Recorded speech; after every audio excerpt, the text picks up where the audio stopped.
हाँ, तो ये वीडियो चालू करने से पहले मैं आपको अच्छी गाइडलाइन वीडियो में भी दे रहा हूँ और वीडियो चालू होने से पहले अभी भी बता रहा हूँ।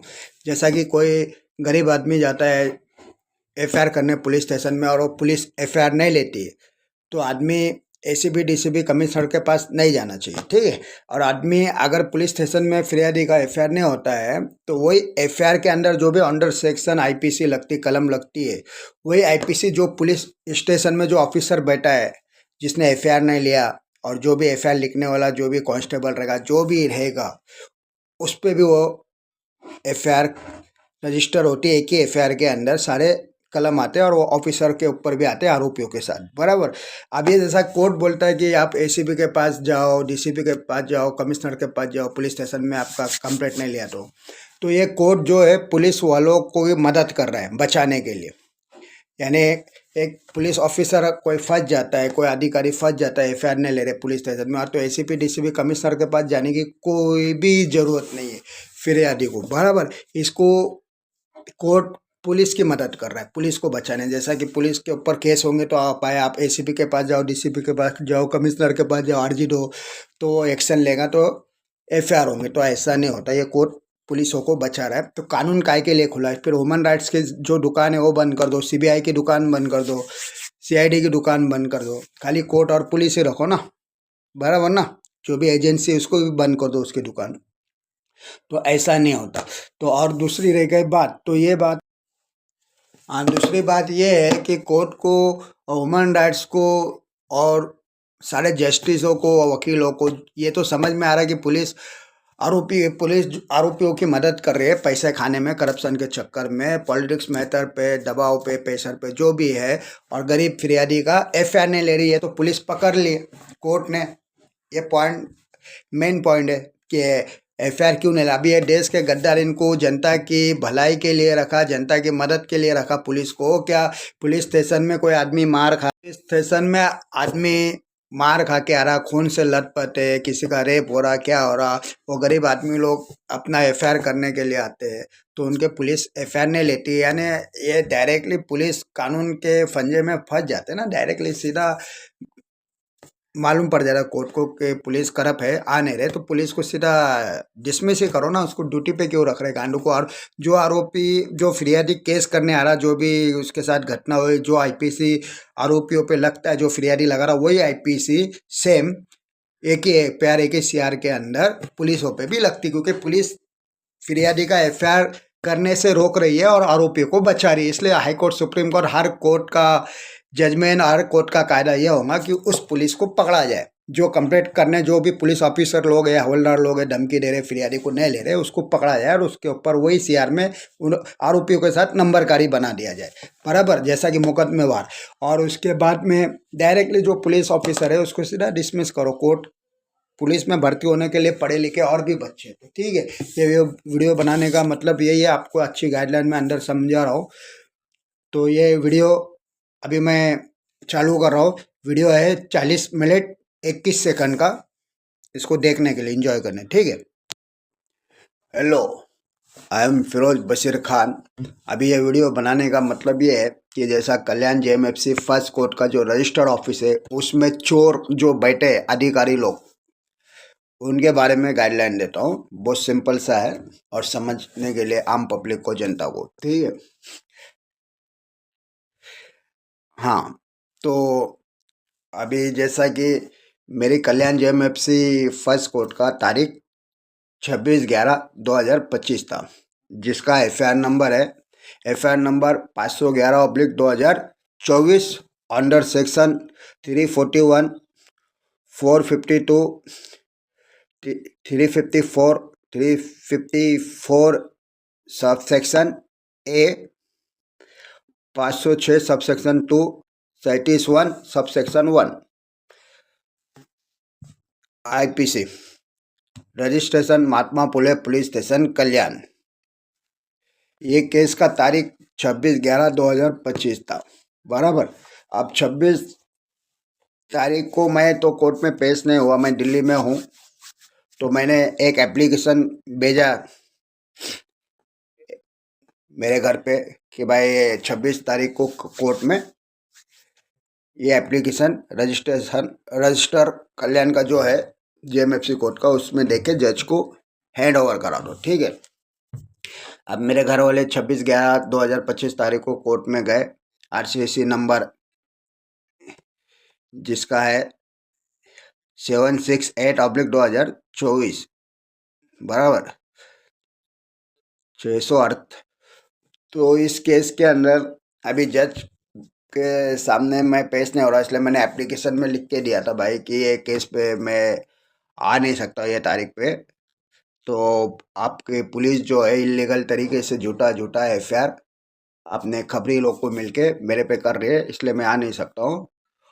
तो आपको ये केस में जो पेन राव है, जैसा कि एफआईआर नंबर 511/2024 केस में पुलिस ने जो पंचनामा किया था मेरे घर का, और उन्होंने अपने अपने मोबाइल फ़ोन से वो वीडियो रिकॉर्डिंग किया था पंचनामा का। तो वीडियो रिकॉर्डिंग जो है पेन ड्राव में, तो कोर्ट से मेरे को अभी तक मिला नहीं। पहले की कोर्ट में उन लोग ने चार्जशीट के साथ पेन ड्राव फाइल किया आरोपी को देने के लिए, बराबर, लेकिन वो सिंगल पेन ड्राव था चार्जशीट के साथ। तो मेरा पेन ड्राव आरोपी का तो दिया नहीं। जैसे कि आरोपी को चार्जशीट फाइल हुआ, पुलिस ने कोर्ट में पेश किया, तो एक कॉपी आरोपी को मिलती है अंडर सेक्शन 207 सीआरपीसी के नियम से, बराबर। तो 207 सीआरपीसी नियम से जितने भी डॉक्यूमेंट्स, इलेक्ट्रॉनिक एविडेंस रहते हैं जो कोर्ट में पुलिस पेश करती है, तो वो एक कॉपी एक सेट उसको आरोपी को देना पड़ता है। ठीक है। तो इन्होंने चार्जशीट के साथ एक पेन ड्राव पुलिस ने दिया और दूसरा पेन ड्राव आरोपी के लिए दिया नहीं। तो मैंने वो चार्जशीट लिया नहीं। कोर्ट में जज ने कहा कि आपका केस चार्ज पर हम करते, आप साइन कर लो और चार्जशीट ले लो, अगला चार्जशीट आपको पेन ड्राव के साथ हम दे देंगे, नहीं देना। तो मैंने बोला मैडम जी, हमको तो चार्जशीट जब भी एक्सेप्ट करूँगा लूँगा जब मेरे को पेन ड्राव मिलेंगे, क्योंकि पेन ड्राव में क्या रिकॉर्डिंग है, 93 बम प्लस का रिकॉर्डिंग है, 26/11 का रिकॉर्डिंग है, और 26/11 में मैं दिख रहा हूँ या 93 बम ब्लास्ट में मैं दिख रहा हूँ बम फोड़ते हुए। जब तक मैं पेन ड्राव लूँगा नहीं तो मैं केस कैसा हैंडल कर सकता, चला नहीं सकता। और केस के अगेंस्ट में मैं, जैसा मेरा स्टेटमेंट होगा अंडर सेक्शन 313 सीआरपीसी नियम से, तो मैं अपना स्टेटमेंट कैसा दे सकता हूँ, बराबर। फिर मैडम ने अलाउ किया कि पुलिस को कि आयोग को इसका पेन ड्राव अगली तारीख तक कोर्ट में पेश करो। ठीक है।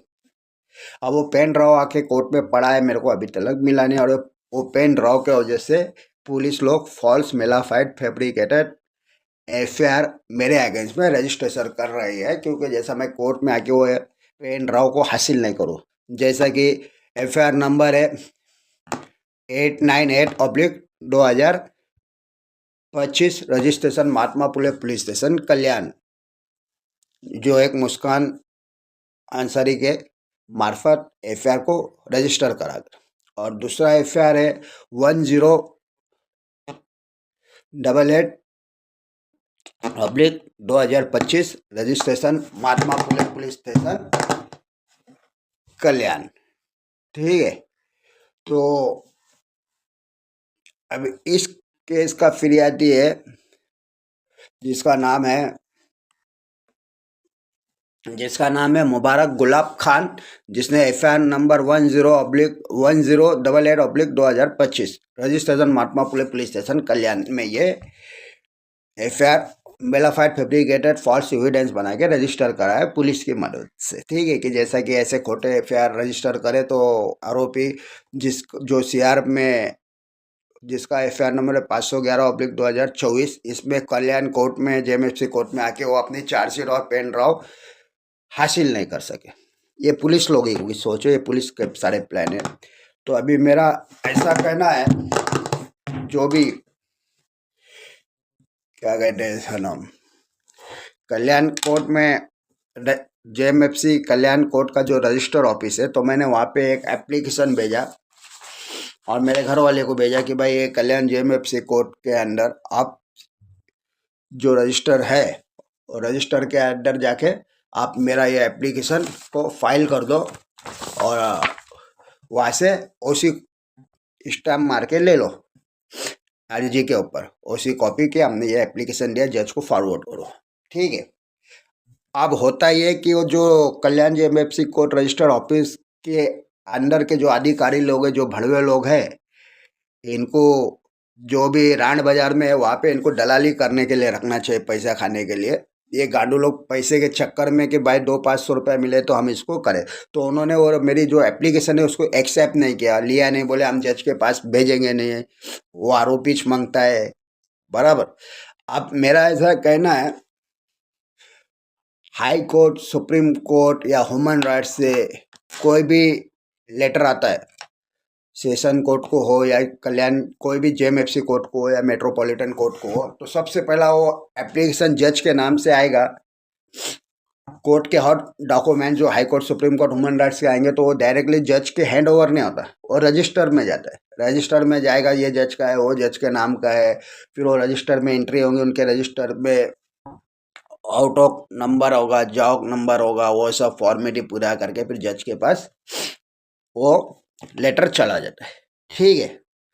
तो वैसे ही हर आरोपी का या हर वकील का यही काम है भाई, जो तारीख लंबा है या नज़दीक है या ठीक है, हैंड टू हैंड तारीख है तो हैंड टू हैंड तारीख है, तो मैं ये एप्लीकेशन जज के पास, सारा बहुत केस है तो मैं एप्लीकेशन को रजिस्टर में देता हूँ, रजिस्टर मार्फत इसको जज के पास, जिसका केस नंबर एप्लीकेशन पे रखा डाला होता है, तो जज के पास भेजने के लिए। तो ये सिंपल सा काम है रजिस्टर के अधिकारियों का कि भाई वो एप्लीकेशन को ले ले और जज के साथ पास फॉरवर्ड कर दे। तो अभी ये कल्याण के जो चोर लोग हैं, कल्याण कोर्ट, जेएमएफसी फर्स्ट कोर्ट के जो रजिस्टर ऑफिस है, चोर लोग हैं, इनकी तो अभी गाली बहुत आती, गाली भी लीगल इलीगल है, मैंने इसके बारे में इसके पहले वीडियो में गाइड दिया। ये भेंचोट लोग का काम है कि रजिस्टर जो एप्लीकेशन दे रहा है उसको एक्सेप्ट करके सामने वाले की कॉपी को ये ओसी करके दे देने का और वो जज के पास भेजने के लिए। बराबर। तो ये गांडू लोग को मैं भेजा 26/11/2025 तारीख को, तो मेरे घर वालों से एप्लीकेशन नहीं लिया, ऐसा नहीं होता, क्योंकि पुलिस ने इनको मैनेज करके रखा था। बराबर।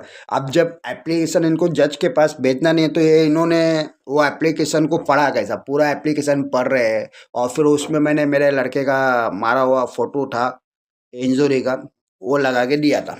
तो अभी मैं ये कल्याण जेएमएफसी कोर्ट का रजिस्टर के जो उतने भी अधिकारी, इनको ऊपर में आतंकवादी और देशद्रोही के हिसाब से और पैसा नहीं देने के कारण से, करप्शन के चक्कर में इन लोग ने एप्लीकेशन नहीं लिया, और ये सब वायलेशन जो आतंकवादी का है और ये करप्शन का, इन्होंने अपने अंग के अंदर, अपने बदन और दिमागों में बिठा के लोगों को लूटने का काम किया। वो तो अच्छा हो मेरे घर वाले ने वीडियो नहीं बनाई, वीडियो बनाते तो इनकी मैं माँ को चोट डालता था रजिस्टर वालों के। तो अभी ये केस मैं ये रजिस्टर के अधिकारियों पर डालता हूँ, दिल्ली तक इनको बहन छोटों को बुलाता हूँ कि एप्लीकेशन क्यों नहीं लिया, और ये एप्लीकेशन को मैं ऑफिस से फॉरवर्ड करने के लिए जज के पास, फिर से वो रजिस्टर वाले के पास, कल्याण जेएमएफसी कोर्ट के रजिस्टर ऑफिस में भेज रहा हूँ। ये लेते या नहीं लेते अब लास्ट फिर इनको मैं बताता हूँ। तो ठीक है। तो मैंने यहाँ समझाने का मतलब यही था, और सारे जो फॉल्स केस मेरे पे अभी किए इन लोग ने 2024-25 में महात्मा फुले पुलिस स्टेशन कल्याण में, ये सब एफआईआर का मतलब यही है कि जिसका FIR number 511/2024 registration Mahatma Phule police station कल्याण। तो ठीक है। तो ये कल्याण में इन लोगों ने, मैं जेएमएफसी कोर्ट में नहीं पेश होना चाहिए और पेन ड्राव नहीं लेना चाहिए, इसलिए ये सब झूठा केस करे, क्योंकि वो पेन ड्राव के अंदर से एविडेंस जो होगा, मैंने इससे पहले वीडियो में बोला ही हो कि वो पेन ड्राव का अंदर जो रिकॉर्डिंग है मैं आम जनता को दिखा दूंगा क्या है। तो इसमें अभी जो हमारे कल्याण की जेएमएफसी कोर्ट की जो फर्स्ट कोर्ट में जुडिशल मजिस्ट्रेट फर्स्ट क्लास पे श्रीमती लेडीज जज है, मेरे को तो नाम नहीं मालूम है, लेकिन और जज को नहीं मालूम है कि काला पीला क्या चल रहा है। तो ये वीडियो बनाने का मतलब यही था। तो ठीक है। अभी मैंने जैसा ये समझाया, बाकी का खेल ये केस के पेन ड्राव मिलने के बाद, अब जब तक ये पेन ड्राव नहीं मेरे हाथ पे आएगा, जब तक मैं केस नहीं चालू करूँगा। और यही FIR number 511/2024 registration Mahatma Phule police station कल्याण के केस पे मेरे को इलीगल तरीके से किसी और अनऑर्डर डुप्लीकेट फिरोज बशीर खान के नाम पे केस दिखा के मेरे को तरी पार किया है। तो पुलिस चाहती है कि छोटे मोटे केस में तरी पार करते रहे, तो इसका 2 साल बाहर के बाहर निकल जाएगा, तो ये नहीं आएगा। तो मैं सबसे पहला कोर्ट को तो ये समझा दूंगा कि जो सीआर पे मेरे को इन लोगों ने तरी पार किया, और सीआर का आरोपी मैं नहीं हूँ, वो ऑन रिकॉर्ड कोर्ट में, हाई कोर्ट में, सुप्रीम कोर्ट में और ह्यूमन राइट्स और विजिलेंस में लगा है। तो इनकी माँ की छूट मिलन ये पुलिस के रंडी के बच्चों लोग को ये बताने गए कि किसी और के नाम पे, किसी और दूसरे नाम एक और आदमी 10, किसी का फायदा उठा के इलीगल तरीके से किस तरह से उन लोग गलत काम कर रहे हैं। ठीक है, अभी जैसा कि सुप्रीम कोर्ट का गाइडलाइन के हिसाब से, हाँ, तो सुप्रीम कोर्ट के गाइडलाइन के हिसाब से जैसा कि ललिता कुमारी के केस में दिया और भी बहुत केस में डायरेक्शन दिया है एफआईआर के बारे में। तो अभी जैसा कि मेरे घर वाले एफआईआर करने जाते हैं, मैं पहले जेल में था, जब भी मेरे को 3 कोर्ट सेशन कोर्ट ने ऑर्डर दिया था, जेएमएफसी कोर्ट का ऑर्डर था एफआईआर करने का, तो मेरे घर वाले गए तब भी ने एफआईआर लिया था, ऑर्डर होने के बाद भी कोर्ट का कि भाई इसका एफआईआर लो। ठीक है, अब उसके बाद मेरे लड़के का एफआईआर करने का, हाँ, कोर्ट में गए,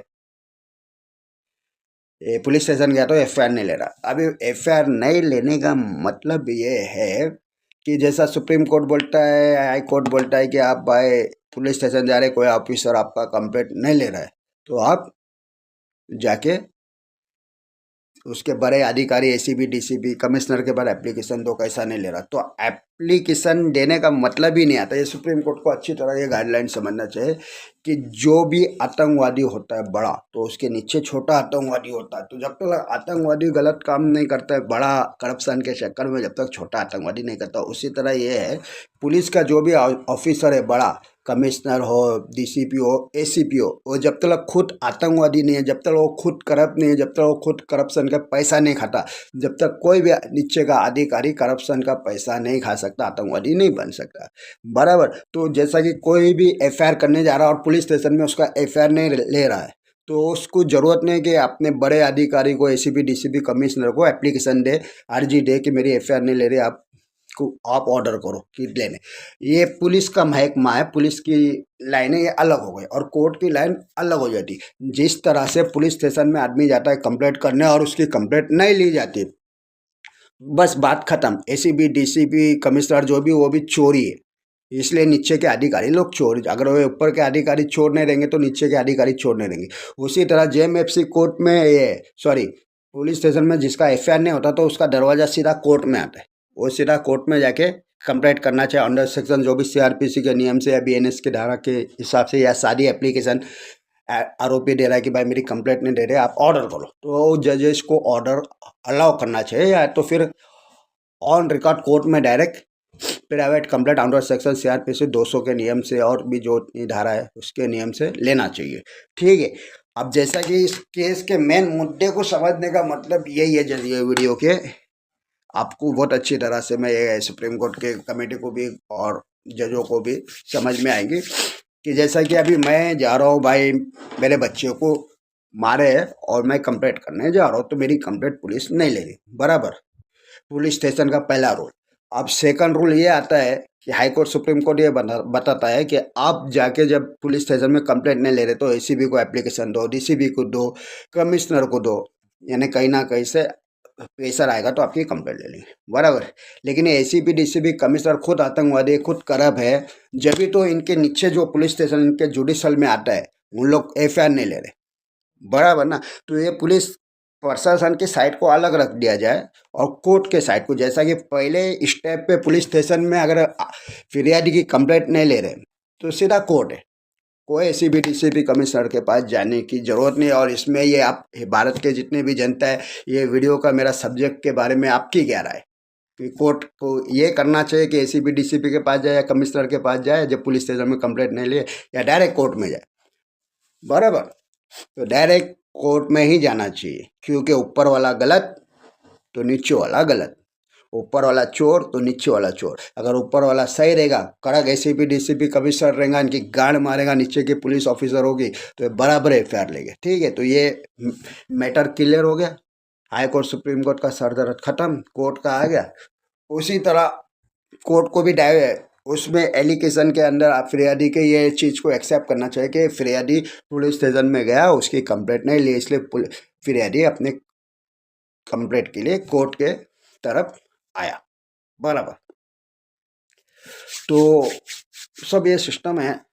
तो हमारा जैसा अभी ये सिंपल ही अभी कोर्ट का रजिस्टर जो है, रजिस्टर होगा high court, supreme court, human rights में भी रहता है। उनका काम है भाई, कोई भी एप्लीकेशन ले जाए, भले एप्लीकेशन के अंदर पूरा एक गाना लिखे, थोड़ा गाना लिखे या गाली लिखे, जो भी डायरेक्शन लिखे, जो भी स्टोरी लिखे, उनका काम है भाई। 2 कॉपी है तो एक कॉपी हमने जज का ले लिया, उसको और सामने वाले की कॉपी को सिग्नेचर करके ओसी करके रिसिप्ट कॉपी दे दिए, बराबर। अब ये रंडी के बच्चे लोग को भैंचोड़े कल्याण जेएमएफसी कोर्ट के चोर लोग पुलिस से मिलके इन लोगों ने क्यों नहीं लिया, अभी इनके बारे में मैं दूसरा वीडियो केस करके उनकी केस की कंप्लेंट की कॉपी दिखाता हूँ, ठीक है। तो ये वीडियो को समझाने का मतलब यही था। तो मैं फिरोज बशीर खान, हुकूमत हिंदुस्तान। अच्छा, फिर भी मैं जाने से पहले आपको एक वीडियो दिखाता हूँ सुप्रीम कोर्ट हाई कोर्ट को समझने के लिए कि भाई मेरे घर के बच्चे को मारा है और कंप्लेंट करने जा रहे, तो पुलिस कंप्लेंट नहीं ले रही। तो अभी सुप्रीम कोर्ट अपना गाइडलाइन देता है, हाई कोर्ट अपना गाइडलाइन देता है कि एसीपी के पास जाओ, डीसीपी के पास जाओ, कमिश्नर के पास जाओ, फिर उसके बाद कोर्ट आओ, फिर हम एक्शन लेंगे। तो ऐसा नहीं होता है। सुप्रीम कोर्ट को छुट्टियां बनाने की गाइडलाइन को निकालना चाहिए और हाई कोर्ट को भी छुट्टियां बनाने के पब्लिकों को गाइडलाइन निकालना चाहिए। पहले तो इम्पोर्टेंट बात यह है कि पुलिस स्टेशन में अगर कंप्लेंट नहीं लिया तो आप फिरियादी को सीधा कोर्ट में जाके कंप्लेंट करना चाहिए, बराबर। तो कोर्ट में कंप्लेंट करने के बाद ही रजिस्ट्रेशन होए कोर्ट में या कोर्ट के अंडर प्राइवेट कंप्लेंट से, ठीक है, या कोर्ट अलाउ करता है, ऑर्डर करता है पुलिस को।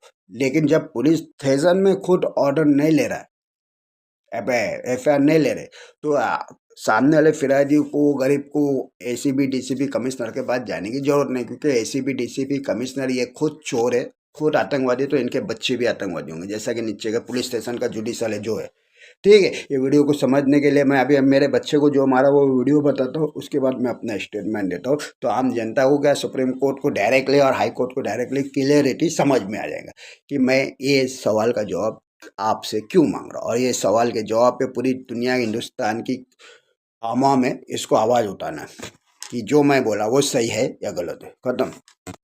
अगर कोर्ट के ये लैटिन वर्ड समझ गए तो और नेक्स्ट लेवल हो जाएगा। वो मोटो मतलब जब कोर्ट को लगता है कि मैटर पब्लिक इंटरेस्ट में है तो कोर्ट किसी कंप्लेन का वेट नहीं करती, वो केस खुद स्टार्ट कर देती है। प्रीमा फेशिया मतलब फर्स्ट इंप्रेशन में ही पता लग जाए कि केस वैलिड है। एज एन एग्जांपल, अगर आप डॉक्टर के पास जाते हो तो डॉक्टर देखते ही बता देता है कि आपको इन्फेक्शन है, वैसे ही केसेस में होता है। हेबियस कॉर्पस मतलब कोर्ट के सामने इंडिविजुअल को बुलाना। इसमें अगर पुलिस आपको इलीगली डिटेन कर लेती है तो कोर्ट बोलता है हम फैक्ट्स चेक करेंगे। रेशियो डिसाइड एंड डाई मतलब जज ने जो डिसीजन लिया वो किस बेसिस पे लिया।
क्या पुलिस एफआईआर दर्ज करने से मना कर सकती है? इस बात को सुप्रीम कोर्ट के एक बहुत ही इंपॉर्टेंट केस से समझते हैं। कोर्ट ने Lalita Kumari versus government of UP 2014 case में साफ कहा कि एफआईआर रजिस्टर करना पुलिस की मैंडेटरी ड्यूटी है। अगर आपकी इंफॉर्मेशन में कॉग्नाइजेबल ऑफेंस दिख रहा है तो पुलिस एफआईआर लेने से मना नहीं कर सकती। कॉग्नाइजेबल ऑफेंस का मतलब होता है ऐसा सीरियस ऑफेंस जिसमें पुलिस बिना वारंट के अरेस्ट कर सकती है। अगर फिर भी पुलिस एफआईआर रजिस्टर न करे तो क्या करें? 1. एसपी को कंप्लेंट दी जा सकती है, बीएनएसएस सेक्शन 173 फॉर 2. मजिस्ट्रेट से एफआईआर इन्वेस्टिगेशन का ऑर्डर लिया जा सकता है, बीएनएसएस सेक्शन 175(3)(3). मजिस्ट्रेट के सामने प्राइवेट कंप्लेंट फाइल की जा सकती है, BNSS section 223 for. Extreme cases में हाई कोर्ट जा सकते हैं, आर्टिकल 226 रिट पिटिशन।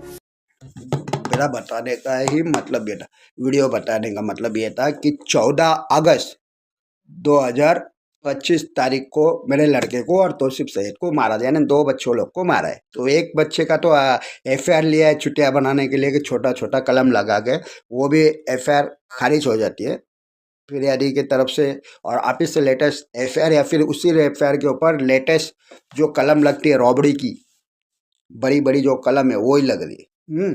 तो अभी मेरे बच्चे को मारा हुआ, अभी मेरे घर वाले जाते हैं FIR करने हैं, तो पुलिस FIR नहीं लेती, उल्टा जान से मारने की धमकी देती है। ये वो बच्चे पॉलिटिक्स मैटर पे, पैसे के करप्शन में पैसा खा पी के फिर ये आरोपियों की तरफ से, ठीक है। तो इसके बाद ACB DCB कमिश्नर के पास जाने का कोई मतलब ही नहीं एप्लीकेशन दो, क्योंकि सामने वाला ये बोल, जैसा अभी हाई कोर्ट का सुप्रीम कोर्ट जाने के लिए JMFC कोर्ट का जजमेंट हो गया, सेशन का जजमेंट गलत हुआ तो हाई कोर्ट जाता है लोग, सुप्रीम कोर्ट जाता है। तो इसी तरह पुलिस महकमे में नहीं चाहिए, पुलिस करप्ट है।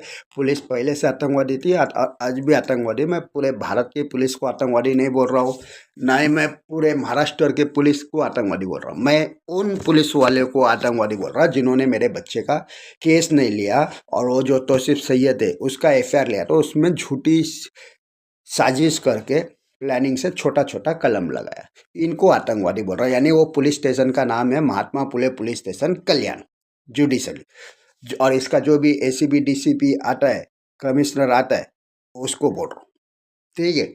और जो भी क्राइम ब्रांच आता है उनको बोल रहा हूँ। चुटिया बनाने की बहुत बड़ी बड़ी साजिशें करना, लाइन करना।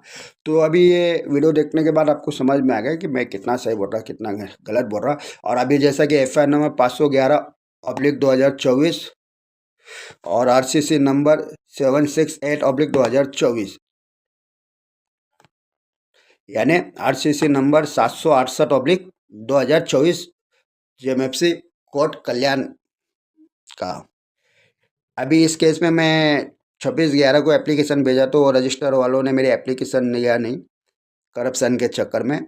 बस इनके विरोध में ये बनाना था, और इसके अंदर मैंने बहुत अच्छी गाइडलाइन दिया है सुप्रीम कोर्ट, हाई कोर्ट को, और तमाम जितने भी कोर्ट है और जितने भी जस्टिस, जितने भी वकील है, हर समझदार को, कि भाई पुलिस स्टेशन में आदमी कंप्लेंट करने जाता तो उसकी कंप्लेंट नहीं लेती, तो किसी किसी फिरियादी को ACB DCB कमिश्नर के पास जाने की जरूरत नहीं, क्योंकि ये पुलिस का पूरा महकमा ही अलग है ना, पुलिस खाता अलग होगा और कोर्ट खाता अलग। तो सिर्फ कोर्ट में ही जाना चाहिए जब पुलिस स्टेशन में नहीं लेते, क्योंकि पुलिस स्टेशन में नीचे से, पुलिस स्टेशन से लेके ACB DCB कमिश्नर सब गलत बैठे, करप्ट बैठे, इसलिए उसका FIR सामने वाले गरीब आदमी का नहीं लिया जाता। बात खलास, सिंपल, क्रिस्टल क्लियर, आने की तरह ये साफ हो गया। तो मैं फिरोज बशीर खान, आपको वीडियो समझाने का मतलब ये था। अभी बाकी समझाने जाओ तो बहुत अलग समझेगा। इसके बाद मैं बहुत लेटेस्ट भारी वीडियो डालता हूँ आपको तमाम मालूमात के लिए। तो मैं फिरोज बशीर खान, हुकूमत हिंदुस्तान, वाहे गुरु की फतेह, वाहे गुरु की खालसा, जो बोलो सो निहाल, और सत श्री अकाल, और सबको सलाम बोल के ये वीडियो को ख़त्म करता हूँ। फिर मिलेंगे अगले वीडियो में। ओके, खुदा हाफिज़।